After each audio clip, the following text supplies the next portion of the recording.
Hi, I'm Gary Rowett, and you're listening to the world-famous Achtung Millwall.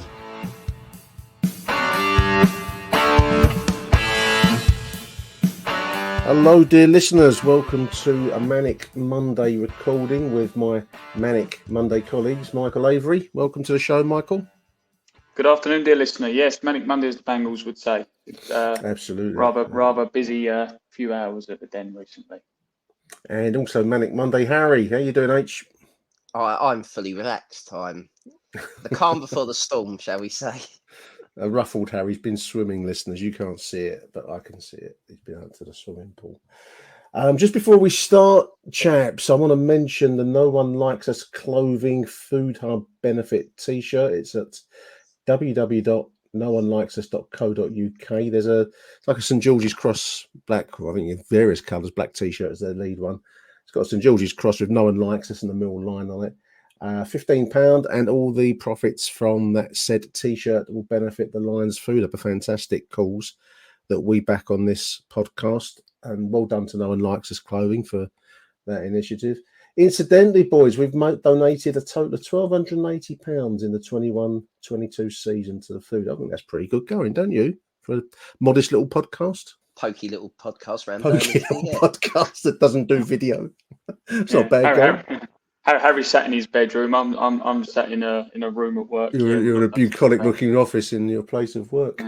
You're right, Nick. Sorry, just to touch on, I think that's a great donation made by the pod, and secondly by No One Likes Us Clothing. I mean, from the conversations I've had with Martin from No One Likes Us Clothing when we do things with the supports club, an incredibly engaged gentleman who gets really involved with the fan base. Has always got the fan base at the forefront of what he does. And remember as well, Nick, it's not just the food hub that they donate to. I believe recently there was a Roy Lana t-shirt that was released. Also the Community Trust as well as Roy. So Community Trust.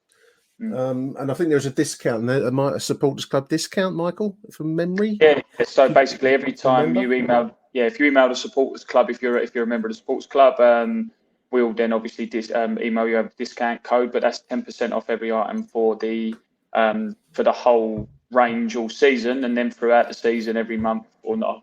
I'll say every month. So far, it's been every month. Last couple of months, No One Likes Us Clothing has emailed us over specific items with further discounts on those as well. So yeah, really good range, good stuff. I've got a couple of bits and pieces from them, and yeah, very engaged company. Good to be working with them.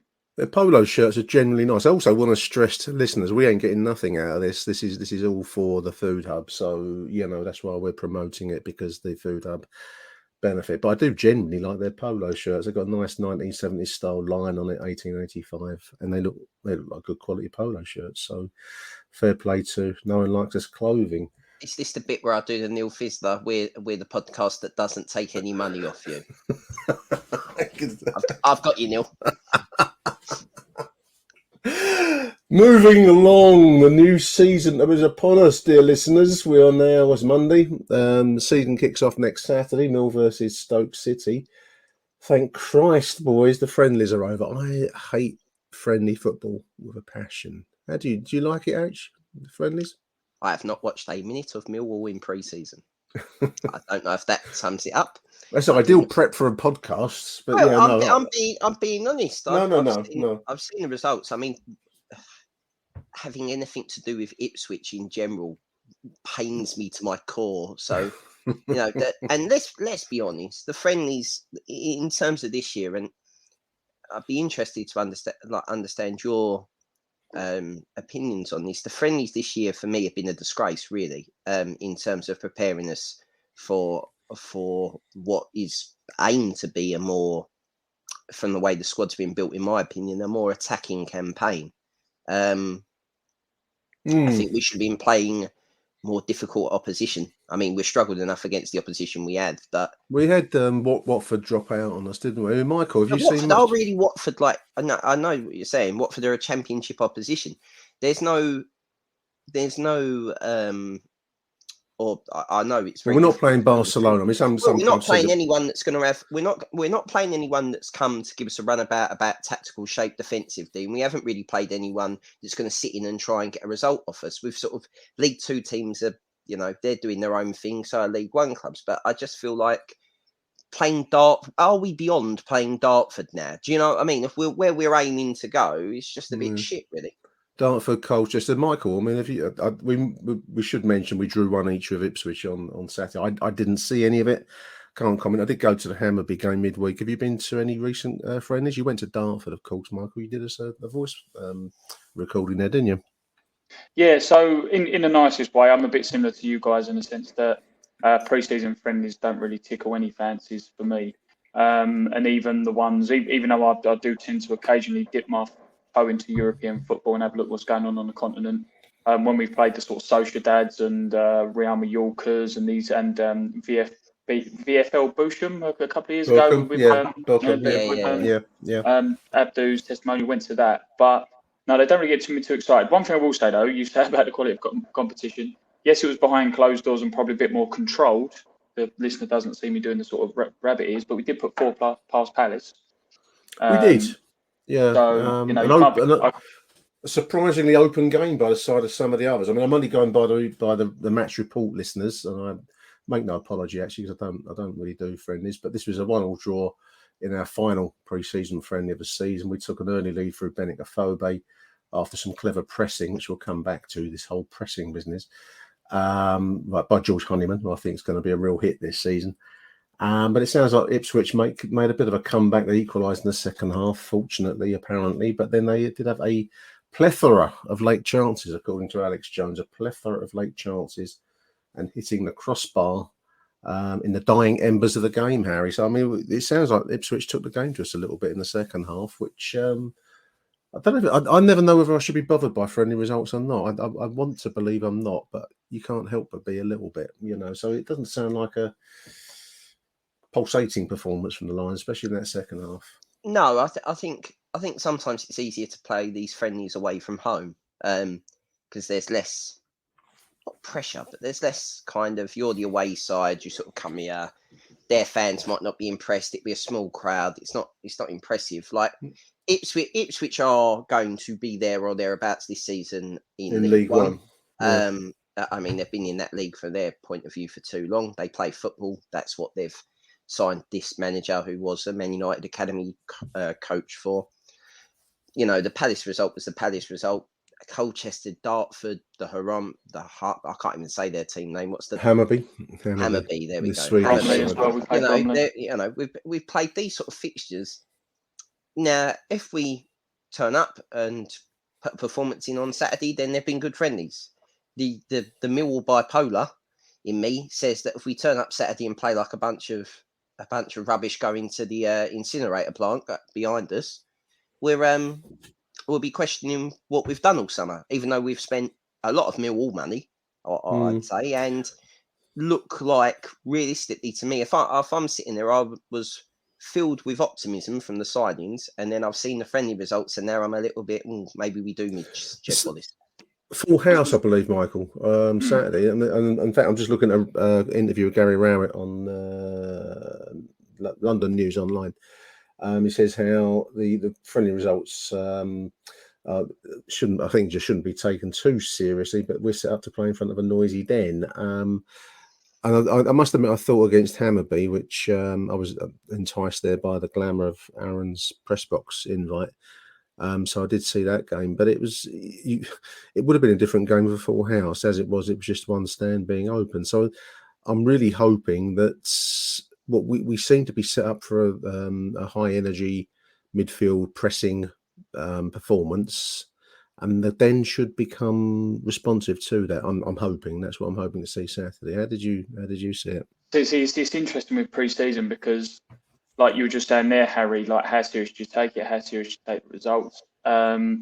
Just quickly, I know obviously we're not their level, but you look at Chelsea. They lost against Arsenal, and it was all over press conferences with Thomas Tuchel going into one. Everton lost a pre-season friendly. Everyone's calling for Lampard to be sacked after a pre-season friendly tour of America.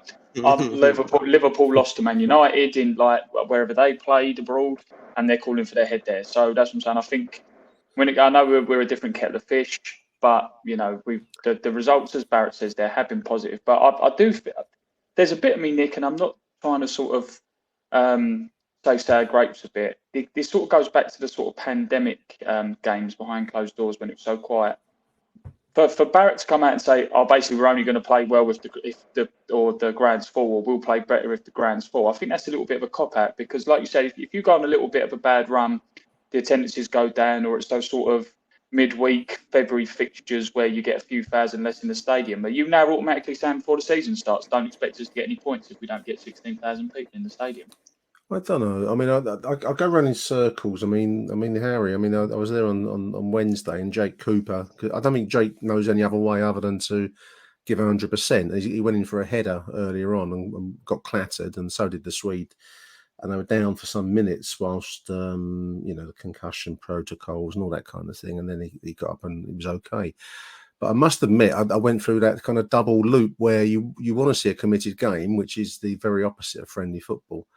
And you don't want to see your players getting injured, and so I'm kind of silently cursing Jake for getting put himself in a position of risk. You're not going to see one. Well, you don't want to see your players giving 100% in a sense, because you want them to give 100% versus Stoke, not against Hammarby in a midweek.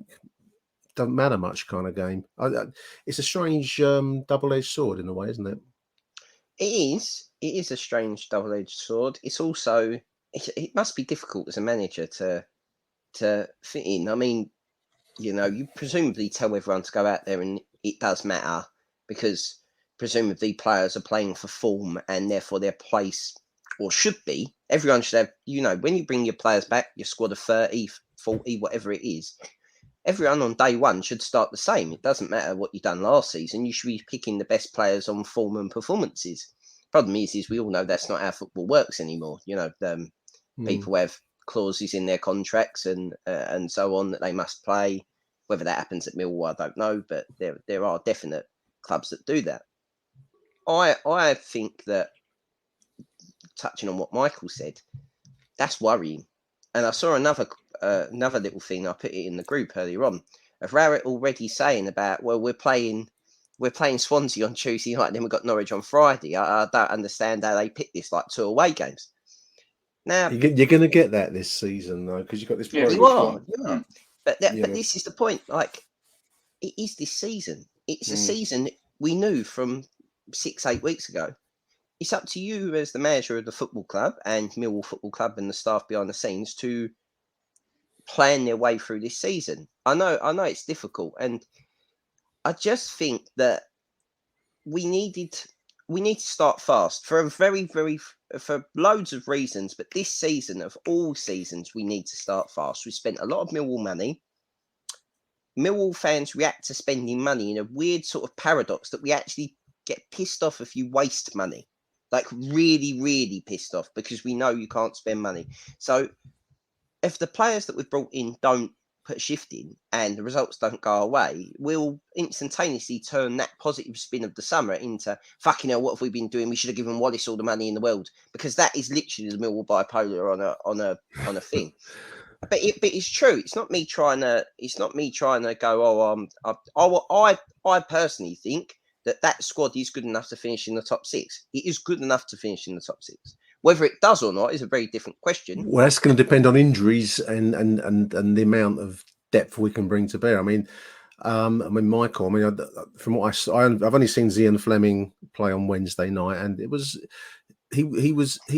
okay. I mean, I think that's what I would say. I mean, I was sat next to Ryan, and he made the point that he didn't give the ball away, which is very true. That's probably.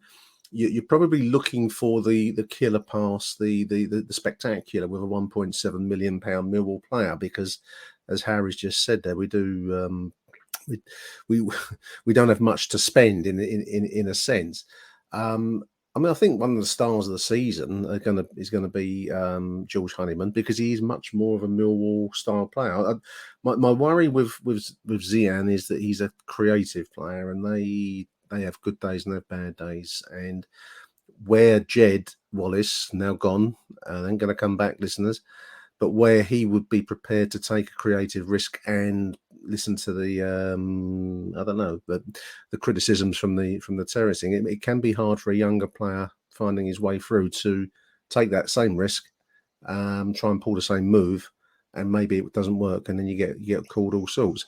It's going to be. I think the early games will be important for us. Without, I'm not overdo it, but I think it's just going to be important for us to get onto the ground running. Yeah, 100%. And the thing is as well, it's like Harry was just saying, and I'll come on to that point in a second. Another reason why we need to start so well this season is because, as we know, in that sort of November, December time, we're going to have that big 4-week break because of the World Cup. And let's say, for example, I mean, I'm not sort of like wishing it on any footballer or any club, but if you was to have a team who was challenging for the top 6, let's just say a West Brom, just picking a team out of the hat. If they was to get 3-4 players injured in November, or important players, they would struggle for those months because they're missing 3-4 key players. They get 3-4 players injured, then they've got a month. We've all got a month of football for them to recover, and there's no points on games. So, another reason. But going back to it with the Ian Fleming comment that you made there, Nick, I think you're right.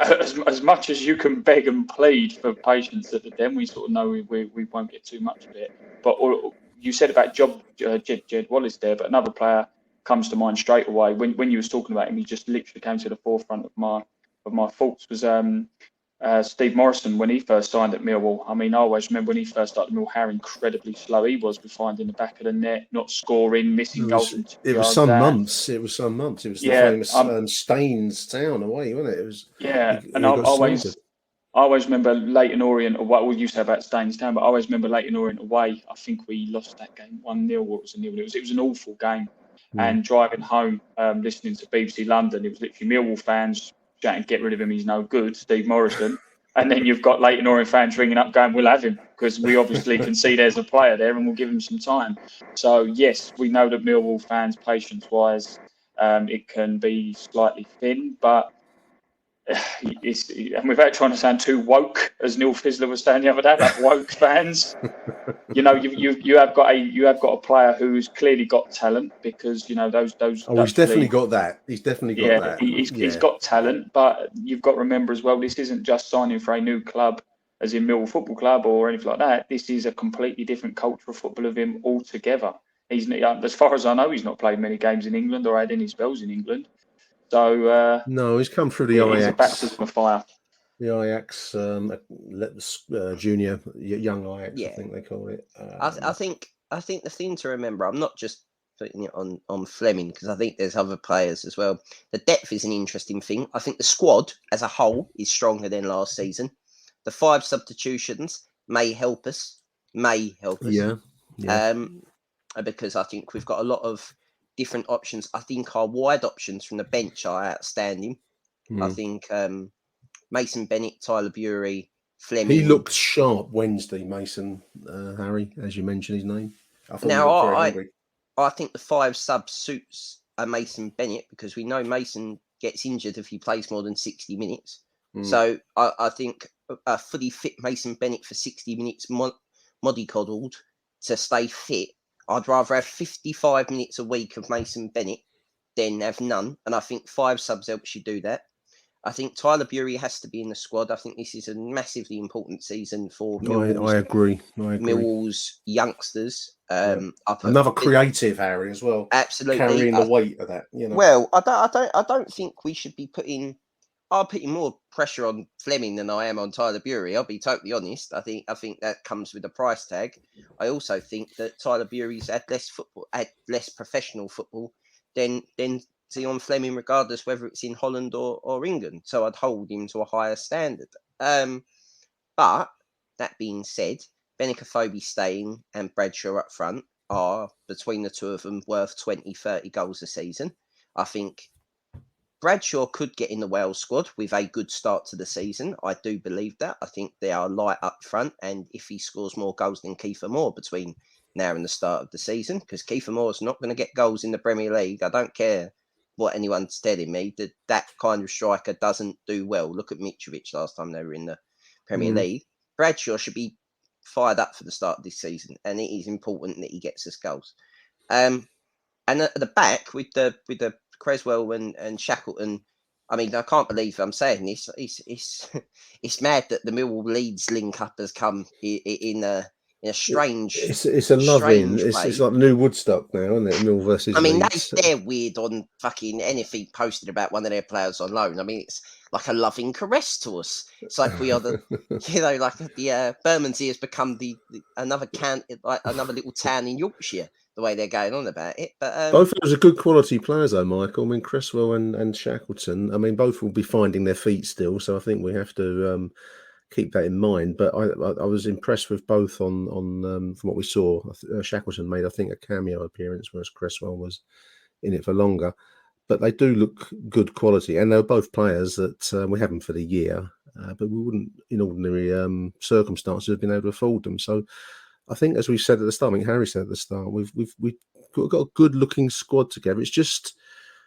For me, it's just whether we're going to score the goals. I mean, we haven't mentioned Benik Afobe, who has been scored Saturday and has been amongst the goals in this pre-season.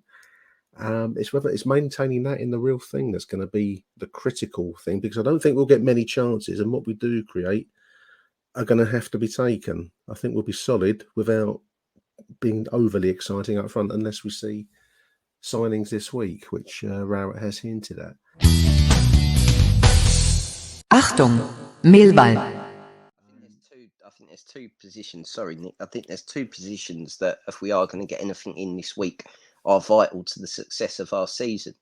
I think we need a right back, because I'm not knocking Danny Mack. I think Danny Mack's great, but Danny Mack's one bad challenge on him, or one bad challenge that don't come off one right. overly excited challenge in the it's heat away of the from us playing Ryan Leonard at right back, and I don't right wing back even. So I don't think that's a good position to be in. That's no knock on Danny. I think if we haven't given Danny the contract he wants, I think we need to get better at retaining players. You can't let players go for free, even if you're signing contracts to give value to the sale of that player. Mill will need to start to do that, touching on something that Ryan's mentioned before.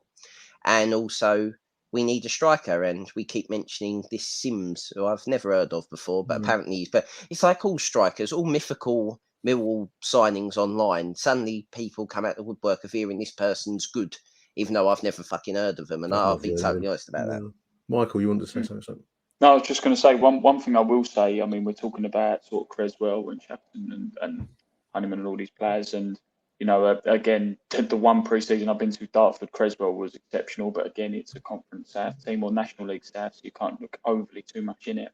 But one thing that Harry, you slightly touched on, and Nick, you did earlier on as well, when you said about the report of the Ipswich game, from things I am seeing from a few people on Twitter and social media. Yes, everyone knows how much I like Afobe. I think Afobe is an excellent player. Same as the potential. Fleming's got the goals he scored. Bury looks exciting. But it seems to me, from what I'm reading at the moment, we're still struggling as a squad in that final third. And would just one striker get us those goals? I know you say that they've got the potential for the 20-30 goal season, Harry, which they have. I mean, what's his name? Afobe got, 13 last season, 14 last season? Yeah, Bradshaw got 12. Yeah, however many got. But it's the same. You could have anyone up front. You're not getting you could have Messi up front. You're not giving him the ball. You're not getting the goals. So do we have enough, just with Honeyman being a workhorse, to really deliver in that final third? Because from what, again, I'm seeing on the socials, there's still a little bit of a question mark. We don't know. Sorry. I was going to say, I just don't think we know what to do in the final third. Our creatives, we sort of built. This is the thing with the Millwall problem, is that if Fleming's a 10, then what type of 10 is he? Is he a 10 that drifts, picks the ball up and scores by himself, or is he a ball playing 10 that puts people in behind? If he's a ball playing 10 that he puts people in behind, I've not seen any of Zion Fleming, so I don't know. All I've seen is that highlights package that went round when we signed him. Now, if he's a ball playing in behind player, Millwall don't have a striker that plays on the shoulder that runs in behind. We haven't had one of those for years. I mean, I can't even remember the last one we had that did that. So you'd have Lee to Gregory, sign someone. probably. Yeah, but Gregory was missing one-on-one, so you didn't really want him running one-on-one, did you? I mean, that was his fucking worst facet of his game, was the thing that he done. I mean, Afobe is, if you give him the right service, I mean, he's scored goals so far in the friendlies. We've said already that he was our top scorer last season. I think a lot of hope is being invested on the likes of Zian and Benik. I'd sign I'd sign Lewis Grabham on the free. That's me being honest. I'd bury I'm the sure hatchet. he'd be rushing to come back I'd down bury the the fucking hatchet, Millwall fans. If he gets us to the Premier League, I will bury Oh the fucking dear, hatchet, bury the and you can put him hatchet. on the front of the fucking bus on the tour of Beaumont-Sea, right? It Well, doesn't matter. this This is called business, lads. the woke show, as Neil says. So I'd have him back, but I'm not sure that the paying public would be quite so keen. But then they've got to get over these things because It's a fucking long time ago. It was a long time ago. he was all right. It wasn't very long. He scores goals for fun at this level. Like this is the thing, right? He's on a free transfer. There's no fucking fee involved. Sign him for 1 year and fuck him off at the end, right? If he don't work, it don't work. But he is in between those two posts. He will get you goals. That ball will It'd be a real loving. We got half of the league squad. Lewis Grabham, possibly. Who knows what else? The main thing is what a laugh it would be, eh? Oh yeah, fucking as well for pure comedy value, it'd be great. I mean, this is the thing. Would you rather take him, or would you rather take this Sims that we're linked with that we've never seen in the Championship? I mean, I know nothing of him. I'm just looking at the story here. Ellis Sims, 21-year-old from Everton. But I mean, other than the fact he plays for a Premier League outfit, I mean, I've never heard of him. So this is not a show where we pretend, listening. I've never heard of the boy, so he might. If he was that good, Everton would be letting him go. Link up. Remember when Pep said they owe us a favour? What's that favour? Because I haven't seen it yet. I mean, I don't know if this is one of these, Pep's like goes in the kebab shop and called Gary Rowett boss man and then fucked off. I don't know. that was as good as it gets, I think. Who knows? We'll see. I mean, certainly Rowett, when we were speaking to him after the game on Wednesday, he was hinting that 1 or 2 signings are hoped for. We'll see. Crucial if you're recording this on the Monday, listeners. By the time you get to hear it, maybe more news on that front.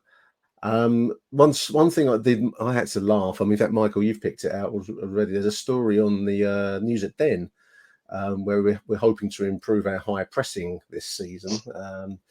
And wonderful line. I just love this line that Millwall had. This is by Alex Jones. If you're listening, Alex, the Lions had quite a high PPDA. Passes per defensive action last season. I mean, what the fuck is that, boys? I mean, as a metric, what the fuck is that about? PPDA. Okay, right. I'm going to repeat my gag. My gag on the group chat was a high PPDA is the kind of thing I take tablets for now, listeners. So I've never heard of that one. Have you, Harry? You're into all this kind of stuff, aren't you? Yeah, I have heard of it. You're into all that shit, Harry. Yeah. I'm into all that shit, right? But that right. So, like, literally, if I used it for the girls, right? If I used it for the girls, it'd mean fuck all because basically, it's a statistic. It's not that important because if you looked at the teams that were 15 places, there's 15 better teams at it than us, and some of those finished below us. So if it was you've literally nicked what I said to make yourself look intelligent. Thanks. No, but but I didn't bring up the stat. You did say that. I'm nicking your point. You done. We're ranked in the bottom half of the PPDA league table. I really hope we can win that league. Blimey, where did we finish? 9th, right? So does it fucking matter? No, it don't. Right? What's the most important thing in football? Winning the ball back, chances created, and the amount you're running. Because if you run more, you tend in the Championship, you tend to retain the ball more, right? So yes, Millwall need workhorses. Also, the Den's a fortress. Also, we need to score more goals and don't concede. These are football fundamentals. Anything more than that is overcomplicating the fucking thing. Also, if you press high and people play through the press, you concede goals because our 2 centre-backs, 2 or 3, depending what we play, are not particularly quick. So if you get in round the sides of Millwall, we're fucked, right? That is what it is. So by pressing higher, you leave more opportunity for people to exploit the space in behind you, right? So don't fucking press too high, right? It should be a mid-block. Well, we're trying to improve on all that, so I'm really hoping we see some progress up the PPDA table, Michael. The thing is that don't get me wrong, right? Well, we've got it's the old saying, Nick, isn't it? Like me and you are both old. I'm helping you out here, Harry. Who off recordings never heard of John Motson. Tweeting. No, I have heard of John Motson. I'm not having that, right? I'm just saying he wasn't the voice of my childhood football. My voice of my childhood football was Keys and Gray because I am of the 90s, right? All right. Anyway, back to PPDA. But so this is the lies, damn lies, and their statistics. Similar example with a young fellow I'm having a chat with at work at the moment, who's a Liverpool obsessed man, typical Liverpool fan. apparently Van Dijk has never lost a game at home in the league for 5 years. It means fuck all because they've only won one league, right? Similar to this PPDA. Alex Jones, welcome to the club. I'm sure you're a lovely fella. And not met you. And I know no, you said that, not me. We've never met him, Harry. Come on. We're judging him on one metric. I've never heard of PPDA. I'm purely joking. That's purely Millwall. Give him till Christmas. Then tell him to fuck off. No, I'm joking. Joking. But what I will say is though, there's an article that's out, and it is a bit like like in the club want to prove PPDA and all this, but like we say, we were one of the worst in the league for PPDA, if not the worst. But on the final game of the season, we was one result away from being in the top 6 and, maybe getting in the Premier League. As we said, 15 teams, bigger names than us, were better than us at it, but have ended up, at least 3 of them have gone down. So it's a stat where, like you say, Harry, and do you know what? It's the classic football thing as well, Nick. Like, I mean, I know football's obviously changed from when I was a bit younger. I sound like a right old man. I'm only 35. It's changed from when you was younger as well. But how many times when you're playing Sunday League, you'd play a ball long, the back line would have it, you'd be 2-0 up, and it'd be like, well, what's the point in pressing them? We're 2-0 up. They've got to bring the game to us. Have it. Yeah, they can't. What's the point?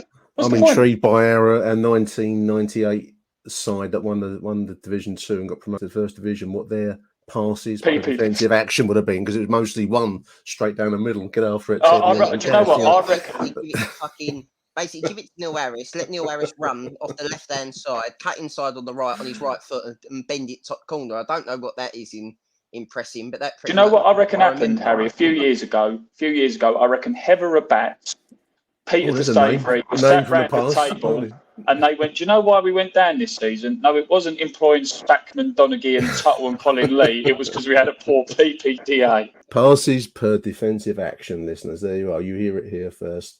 So just to run through some of the other news. I mean, obviously the other news of the week, so to speak. But Billy Mitchell signed a new contract to remain at Den. New extension to his contract. That's good news in my opinion. I like Billy, one of our own.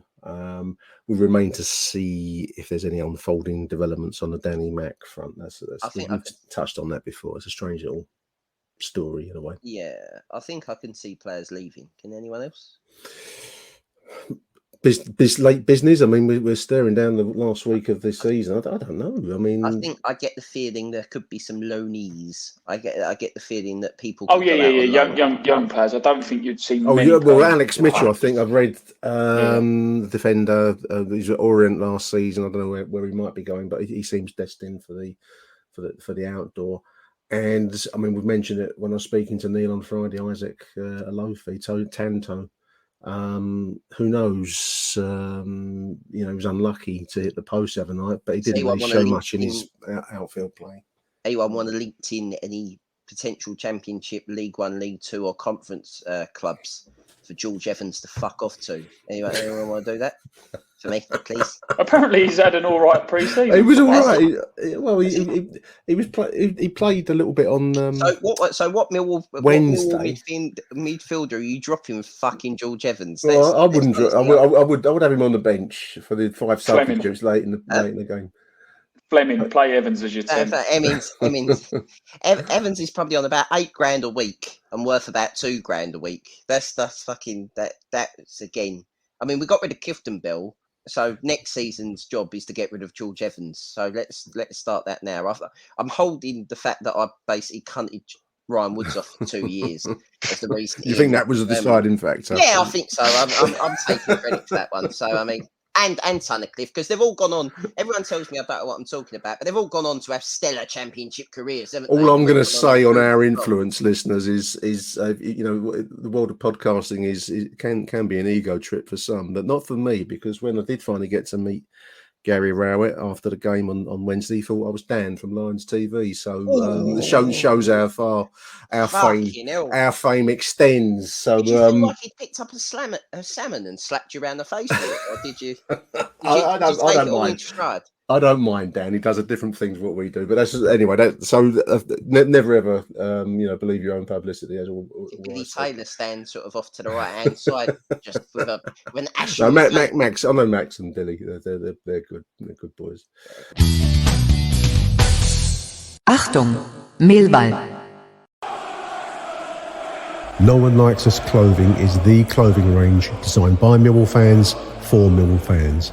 Caps, t-shirts, polos, they've got it all. Visit noonelikesus.co.uk for the full range.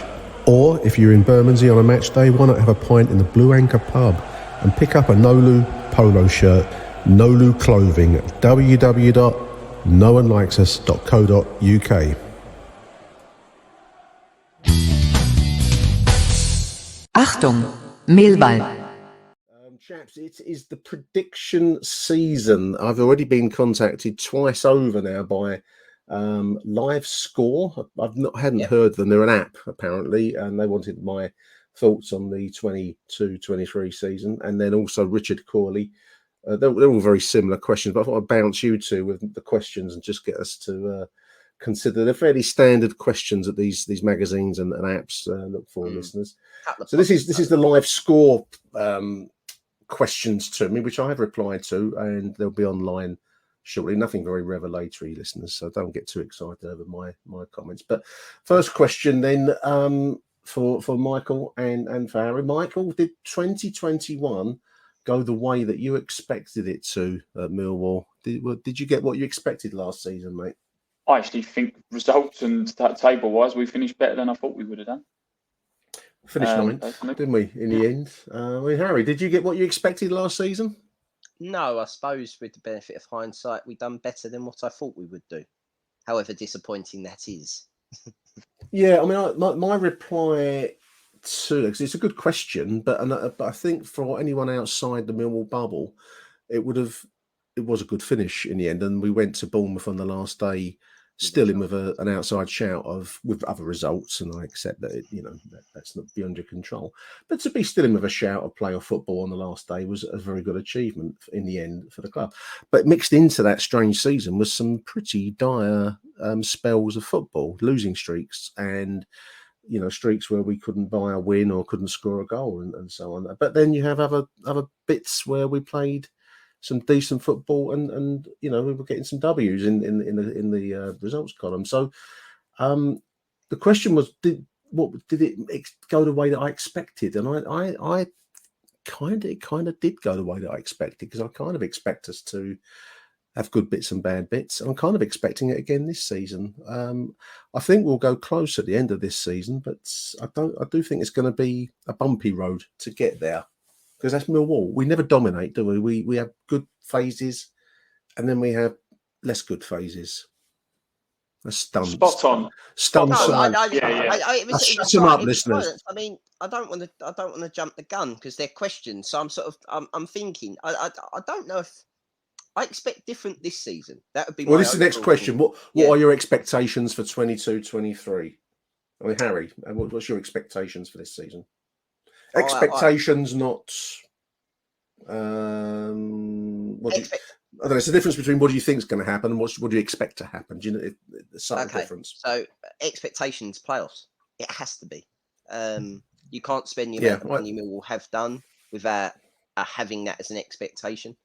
There are other clubs with bigger budgets, but Millwall's probably percentage that we've spent compared to what we have done recently. This is. I think you mentioned it before, a bit like when we spent money to get promoted to the old First Division. This feels a little bit like that. Whether that happens or not, is in the great gig in the sky, isn't it? Yeah. I think we have to. I think this season, because of the World Cup in the middle, when we normally pick up sort of October, November time, we normally have a really bad start where we look at ourselves in October, we're like 17th. And then we pick up and build November, December. Normally have a sellout den crowd on the back of sort of 5 wins on the bounce into Christmas, which we're not going to get this year. So I think we need to start really with our Christmas in. I know that sounds weird, but we need our Christmas in August. We need to go bang, bang, bang, bang, bang. Maybe win 5 or 6 out the first 10, maybe out the first 8, really. And if Millwall are in the top 10 come that break, that's when I expect Millwall to do something that they're not very good at, which is to spend money in January to make the decisions, or maybe get more loans, maybe go back to Man City in January and look for someone Make a decisive play in the transfer. Yes, absolutely. Market. I think you cannot continue to do what Millwall have done, which is be on the edge and not get there. There's a difference between expecting us to win the playoffs then get to the playoffs. I think getting to the playoffs will be a massive achievement in itself. Whatever happens there, it's a lottery. But I think the expectation has to be that we get to the playoffs. I agree, Michael. I mean, on the back of, I think it's 3 seasons now since Gary Rowett came to the club. We've been a consistent top 12 or top 11? I can't remember. We finished in that top echelon of the table. On the back of that, I mean, I would agree with Harry. My expectation must be playoff football at the end of come May or whenever they play the playoffs this season. What do you expect out of it? 22-23, mate? In truth, without putting a sort of downer on what you two have just said, because I tend to be the more popular one out of our group. You're Mr. Popularity. Yeah, I'm Mr. Blue Sky. ELO. That's my life. That song. It's Harry. They'll dig out. Yeah, but I expect a similar. Do you know what? It's weird. I expect a similar season to last year. However, where we were, you guys expect a top 6 finish, which is absolutely fine. Well, that's what I would expect based on the track record and the spending. Yeah. But I would expect a similar season to last year. But whereas, let's be brutally honest, I wouldn't say it was a fluke, but a lot of people didn't write as favourites or with any real chance of getting in the playoffs. I expect us to be one of the ones who, on the last day of the season, would be like, do you know what? If we win our last game, we'll sort of get into it. So we'll always be sort of knocking on the door of the playoffs, rather than being a cert for the playoffs like a 4th or 5th. I expect us to be realistically one of the contenders for that top 6. Do you see what I'm trying to say? Whereas last year, I do. Do you feel like 6th to 12th, i.e., in that? You know what I would say? No. I think whereas last year we was sort of around. I know we like last day of the season we was like 7th, 8th, but it was like, but they're not really going to make it unless things go their way, kind of things. I expect us with 2-3 games to be at a position where we'll get into the top 6. It's in our own hands, exactly. I think both. I agree with both comments so far. I think I probably expect it to be a similar season as last year. I think we'll have good times and bad times. I think probably what I'm expecting is that we get close to it. Only this time we get there. We get into that 6th spot. We don't just miss out, which is the kind of story of a few seasons now where we've got close, but just haven't had the ammunition to get into it. Yeah. I expect patience to be less as well. I expect from the crowd. From the crowd. Yeah. Absolutely. I expect there has been times in the last 3 years, well, actually all of Gary Rowett's tenure, there have been times where Jed Wallace has basically pulled Millwall. Well, he's carried the club. Yeah, I mean, in terms of a performance, winning games or drawing games when we didn't deserve it. Absolutely, yeah. And that person, which people, as soon as Jed left to go to West Brom, I saw it come out, and the lack of understanding. And I'm not digging people out because everyone's got their sort of football blindness. Everyone looks at football in different ways. You have your own unconscious and conscious biases that just by what you want now you play. We're getting very woke, right? On this show. Well, no, I think it's fair to accept that. I will always put hard work over creativity because that's a Millwall trait that I hold very dear. I think that you can't get anything in the world without hard work. So I always put that as a higher basis of what I want a Millwall player to be. And that term and all as well annoys people. But I think that if Millwall start slow after spending the amount of money we do and we get to that Christmas break, which is, I can't even remember what week that is, but is that end of November or whatever it is? I think they break in it's about the 10th of November, and I think the football comes back. Our football, the championship, comes back about something like the 10th of December. It's probably not that, but it's so I think if Millwall are anything lower than sort of 10th, maybe 12th, and points away, and we haven't really done very well into that break, I can see Millwall fans coming back and it being a very long winter for Mr. Rowett. Because football clubs. He's now the second longest serving football manager, I think, in the Football League. I think that might be wrong. I get the feeling that he's been there. He'll be up there, yeah. They'll be up there, but I think it is him. I think there's one other that's longer than him. But football club, you don't get people stay at football clubs 3, 4, 5 years anymore. And he has been successful, and I'm not saying he hasn't, but he will be damned by his own success in the sense that if you spend money and it goes wrong, they'll be paying for his blood, because that's football now, unfortunately, for Mr. Rowett. But I don't expect it to go that way. I generally do think this season could be the season. I'd love us to blow us all out the water and fucking finish first. That would be amazing. That's the next live score question in a way, Harry. So I think you've kind of answered that. So Michael, how their question to us is, how is the mood around the club in general? I mean, I think I agree with Harry that it's actually fairly optimistic. Do you feel optimistic going into 22-23? Again, this is me being long in the tooth. What I like about being under Gary Rowett is I like the fact that when we're in the Championship, we never realistically look like we're going to go down. No, I don't think we struggle. Yeah, no, and then that's what I'm saying, and that doesn't mean that not for any length of time, anyway. Yeah, and that doesn't mean that I'm happy with the sort of mid-table finish or finishing 14th. But under Jacket and Harris, she was always looking over your shoulder. But I mean, the optimism at Millwall at the moment is probably the most that I've seen or quite high for quite a long time. I mean, I know that you do get to sort of, you've had a few of the jokey things where people go, oh, like we've signed Fleming and that's promotion, or that kind of thing that you see, the sort of thing you're seeing. Yeah, HMS pissed the league, all that kind of HMS pissed the league and all that. But what I'm saying is, though, Harry, is that when realistically over the last few years, have you seen people go, do you know what, and like you two as well, in the nicest possible way. Nick, you've seen Millwall changes over a lot of years. Harry, maybe not as long as Nick, obviously, but you've seen it as well. But I think it's the first season that I've known you two that we've actually been like, do you know what, we might actually do it this year, and we might actually make that top 6. And being realistic with it. I'll be honest, I think it's the most optimistic I've been in the champ since probably Wise, like 03, 04. Like that season. If you go back and look at that season, that's the season that fuck the FA Cup off, and we would have probably made the top 6. Yeah. I think so. I think that side was good enough. The injuries killed us in the end. I mean, playing Marvin Elliott, bless him, at fucking right back in a cup final shows how fucked we were. I think in depth wise and quality wise, in certain positions, we're as good as that side.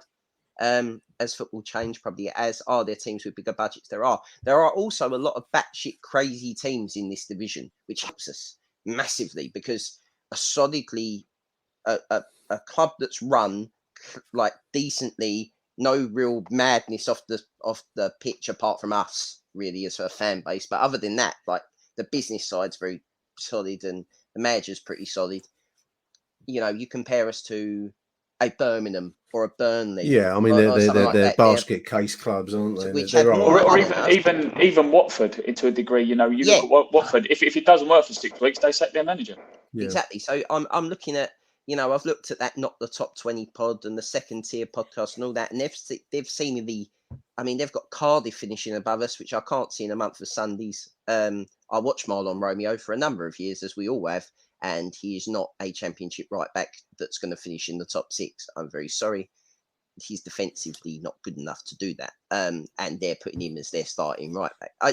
It's not digging just Marlon Romeo out, but I'm looking at, you're looking at other clubs, and I'm looking at teams, they're starting 11, and I don't think they're better than us. It will I mean, there will be a club that blow us away. Norwich will probably go to Carrow Road on that Friday night and lose, because we haven't won there since the invention of Anglo-Saxon tablets of yesteryear. But it's not. I don't fear anyone. The teams that come down don't worry me. No, I'm optimistic. I think much will depend, particularly in the second half of the season. I mean, you've said it already, Harry. I think much will depend on our goal scoring abilities. How often can we find the back of the net, which sounds a bit trite when you say it, but that will come into play.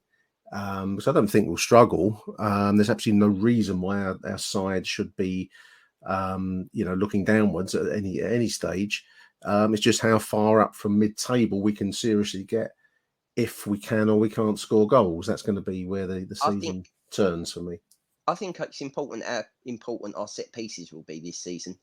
I think across that defensive unit, can see sort of us getting 20 goals from the defenders. I think you should expect Coopers to get 5 just because of his height and his heading ability. Hutchinson, Murray Wallace always pops up with a few. Malone can hit one. You've got to expect probably 20. Creswell, Creswell gets up well. And Shackleton, played under Bielsa in terms of getting up and down the pitch. You can't be a mug. You know what I mean? I mentioned this to Neil on Friday, and I don't know if you boys read the same, but I just really loved seeing Jake's. It's evident that Jake loves it at Millwall. He did an interview where he said he really likes being at the Den. I'm sure he's a player that could attract interest, but he just loves playing for Millwall, and I think I'm so grateful. He's such a good player, and he just loves it at Millwall, and that's what you want, isn't it? I get the feeling that Jake Cooper could not that possibly could not happen, but I generally think he's going to end up in sort of the top 5 Millwall all-time appearances. You can just see him. He just seems to love it here. It's well, great. The fact and I say the same as Sean Hutchinson, Harry, as well. He seems to love it at the Den as well, which is great. I also feel like this could be an important season for Murray Wallace, actually, madly, even though he's player of the year last season. I think the fact that we've brought players in, and I think the balance of the defence, if I'm sitting and comparing our defence this season compared to last season, I think there'll be more competition for places. And I also think that, weirdly, we can play. The lovely thing is with the 5 subs, and the lovely thing is with the depth we've now got across all positions. I used to take the piss that he loved a centre midfielder. We had like 8 centre midfielders at the club at one point, and that's sort of gone now that we've got midfielders, not just centre midfielders. We've got like a decent set in all positions. It's only really up front that we're light in terms of just in body numbers. At the moment, let's absolutely. See what we get. But realistically, for a Millwall squad, this is a very good Millwall squad, and we haven't even touched on the fact that the goalkeeper. I don't give a fuck what anyone tells me. I'm telling you now, he's the best shot stopper in the division, without fucking doubt. Absolutely, I'm just not having it any other way. He can't play with his feet. That is the only thing that matters, and there is a fascination of giving goalkeepers who can't play with their feet now not the respect that they deserve. As a goalkeeper, as a shot stopper, he is fantastic and worth 12 points a year. I'm going to twist the final question on my list here slightly. Michael, who do you anticipate being your player of the season next season? Very early to be saying this out, but that's the fun of the summertime. And who do you think is going to be your player of the season next season? It's got to be Honeyman, isn't it? George Honeyman's an obvious choice, isn't it? Yeah. From what you're doing, that or do you know what? Let's give him a bit. Let's give him more unnecessary pressure. Fleming. Cool. Fleming. I'd love it if it was Zian Fleming. I think it's got to be Bradshaw. You're going for Bradshaw, H? I think Bradshaw's going to get 20 goals this season. Cool. That's bold talk. I went. He was injured. He got 12 last season, and he was injured for a lot of the time. And he wasn't. When he started to hit form, he got injured, and then he started to get fit again, and then the season ended. And I think that he's a player that looks better the more he plays for us, and really he does have a real partnership with Bennett. They're mates off the pitch. And again, I'm only going by the one game I've seen, listeners. So take my views of a pinch of salt or 2 pinches of salt. They do seem to work well with each other, and I think it will be a crucial front two. We do need to start getting goals on a scale that we didn't last season. I'd love it if Bradshaw, made a good return. If he stays fit, he will get 20 goals, I think, because I generally believe that we are the high pressing and stuff suits the front two. The idea of that is to get them to. They both score goals. If you actually look at where they score their goals from, they score their goals from basically in front of the box. If you're looking at from in front of goal, they're not really they don't beat people and take them on. I mean, obviously Bradshaw scored that one at Luton, and I think Bennett got another one that I can't remember who it was against, but I think it was at the Den from outside the box. But they're rarities. They are in the box finishers, and they're deadly in the box, and we need to get the ball to them earlier inside that box with less players there. So that's why the press has come into it, basically. I'm going to bounce you now, Michael. I'm nicking questions from Richard Cooley, who also emailed me for the kind of pre-season questions. Who's going to go up from the Championship this season? Who are your 3 teams that get promoted come May 2023? You've got to choose 3. I will go with Norwich. Yep. West Brom. Yep. And Millwall. Ooh. Yeah, just to be a bit. I like it. Harry, give me 3. West Brom champions. Yep. Millwall promoted through the playoffs. Because and who cares about second? Who says he's miserable? He's really optimistic. It's lovely to see it. And second, no, I think we will. I genuinely think if we get in the playoffs, we'll win. That is. I've always said our hardest bit's getting there. I think in one-off games, the Den will beat people at that Den. If we finish 6th, whoever finishes 3rd, whoever that is, right, will crumble because it will be a sellout and it will be horrible. And it won't be horrible like it's been horrible for years. It will be Huddersfield levels of fucking biblical nonsense. West Brom champs, you said? Yeah, I agree. Probably Norwich, but wouldn't it be really nice, right? Wouldn't it be really nice for the Championship if we're doing nicely? Wouldn't it be nice if it was West Brom, Luton, and Millwall? Wouldn't it just be nice to see? No, I bet the Premier League would love do you know one thing I will find funny? Can you imagine if you do get promoted and the EFL go to the Premier League? Your problem now. Yeah, literally put a press release out going, Kenilworth Road is your fucking problem, and as is fucking Millwall now. And they'd have to do like one of those compilation videos showing all the glamour locations, which would include Kenilworth Road and Zampa.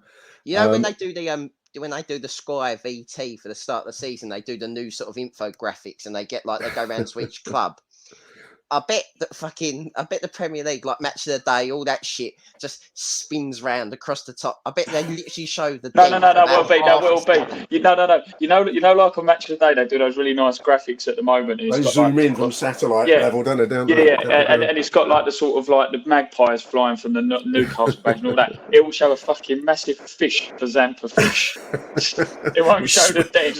Incidentally, on a warm night, smelt strong the other night as I walked past stairs. Came out. You know the best thing about that would be is that obviously because Chelsea have still got that fucking lion on their badge, even though they're called the Blues, but we won't go into trademarks. We'll leave that for when they sort their ownership out of, redacted. Would be quite nice if they try and give us the lion sort of standing in the middle of the Den or whatever on top, and then moulds that lion on the top of the Premier League trophy, because that's the fucking closest we're ever going to get to it. But I mean, that's about it. I went for Norwich. Well, I didn't choose champs. I just went Norwich City. I thought West Brom were going to do it, and I also went for Millwall. This is. We're fucking stupid. We are stupid. We are blind faith. I went Millwall, and I chose a last minute Zian Fleming spectacular at Wembley to win it and provoke ecstasy on the terraces. So another Wembley pitch invasion. You know what, right? You know what? We're all joking about it, but honestly, I don't think my fucking nerves could take us in the Championship playoffs. I'm being totally honest with you now. I don't like. Remember the fucking last time when we were in League One, they put that graphic up with that guy with the heart rate of 202 If we get in the playoffs, Harry, we'll do a special show. Harry's on the psychiatrist's couch. It'll be a whole hour and a half of Harry talking through his anxieties for the playoffs. We've got you can just imagine Mike Hayden with a really big cigar, kind Mike Hayden will turn up to Wembley with literally a humidor that he will carry around all day and be handing them out at full time like it's nothing. We've got those badges for the them vests for the girls, what the players wear.